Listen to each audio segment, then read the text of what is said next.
second thing is that when I used to see clients in a mental health capacity, I would see their aura. I would see their energy when they were out in the waiting room. So, like when your client is there, they're waiting for you, maybe you get a notice or something from the front desk. I would start to say hello to them as a spirit and a body, hello to their aura before they even walk into my space.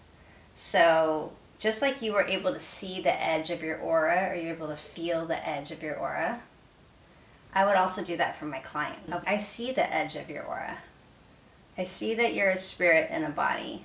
And I would just watch their energy walk down the hall into my space. So trippy. And I would often, using my clairvoyant abilities, kind of pick up what they were bringing into the room before they ever brought it into the room. So but it did help me, even if I didn't pick anything up or intuit anything, it did at least help me to acknowledge that I am in my bubble and you are in your bubble. So that then when they would start to sit with me and tell me their story, I would be sitting in the center of my bubble and I would be looking at the edge of my bubble. Now for me, I often put a rose, a symbol of a rose or flower at the edge of my aura. And so I'm looking at them at the other side of that flower. So you don't need to do that. It's just optional play. And I often also will adjust my aura a little bit inward. So it's like 1.5 feet off my face, right? Like when I'm out in nature, I allow my aura to get big, expansive, just as you notice here. Oh, it's actually bigger than I realized. Nature, whoosh, be really big. Costco, boop, like shopping experiences with a lot of people moving around, I keep my aura in tight. So that's just one thing, it's just playing with the edge of your aura. I would encourage you to bring a little bit in closer when you're meeting with a client and then seeing them inside their space. So when you were just tearful a moment ago, I was sitting inside the center of my space, allowing your tears to flow. Oftentimes when crying happens, this is like a cultural thing. We go into the other person's body to try and heal it for them. You know what I mean? We kind of like merge with them and we will feel it with them. We feel empathetic. We start to feel their pain in our body. But just learning to practice. And I worked with clients who had severe psychological illnesses. And I can be around the most intense energetic exchanges and just sit in my aura and see what's happening in their aura, without having to jump in to fix it for them. Yeah, I think I do have that capacity sometimes. I'm able to do that sometimes. But again, I feel like my relationship to this is what needs to change. And the awareness of, am I being intentional with it, is going to help. Because the other thing that's coming up, so I get all this and I see that there's places I can feel and see and remember that I am doing this on some level in different places with different people.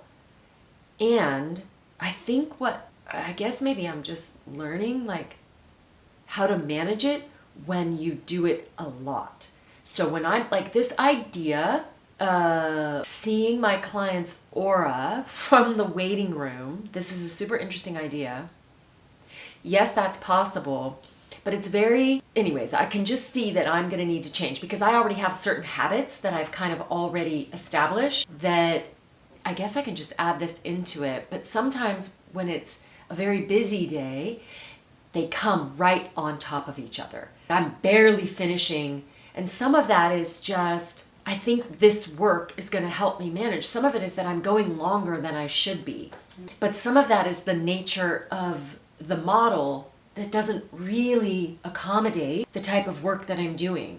So when they come one on top of the other, I barely have the time and the space to be this intentional, right? To be this intentional of that awareness of their, whatever it is, this invitation to be aware of their energy and sort of holding that bubble and then moving into yet another one, right? And bringing that, the lowercase h. It's interesting.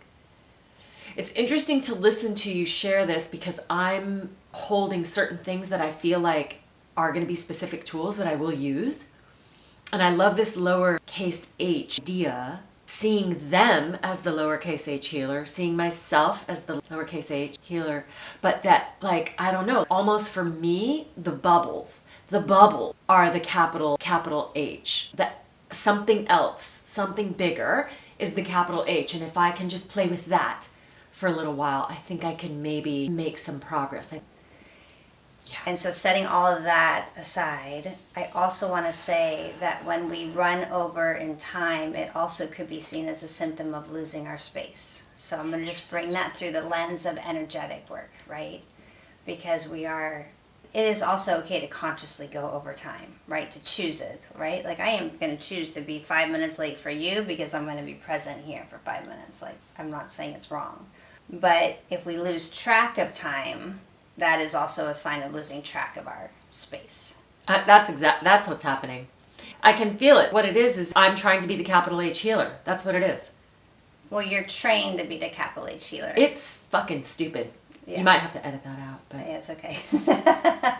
Graduate school trains us to be the capital H healer. You are responsible, and then all the notes and the coding and the biddling and the la la la. So what you're doing is inserting a spiritual practice inside of a system that does not acknowledge that. But I think you're hitting on, like, some of that is what the learner in me, the beginner's mindset that I'm in about being able to bring this healing modality to others. You know, I really do want to like be in the exploration of it. And so sometimes I truly am just kind of dropping into the exploration of it, but sometimes it's poor time management, not in my energy, right? Like I'm not tracking time and I'm almost feeling like I've got something important to tell you. And if it takes me 8 minutes and then they still have 8 minutes of time to talk, I give them that 8 minutes because I feel like I drifted into that trying to fix them mode. So that is very interesting to have that awareness.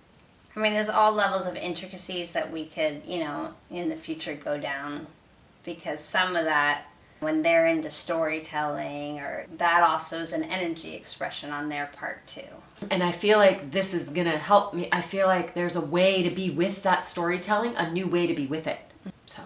Yeah, it's movement of energy. They are moving their energy with their words, just like water flowing down a river, and you can kind of watch it go, wow, look at that, they're moving energy. Just like when they're crying, they're moving energy. Anger, moving energy. And so we, in our little space bubble, in our little space, you get to watch it.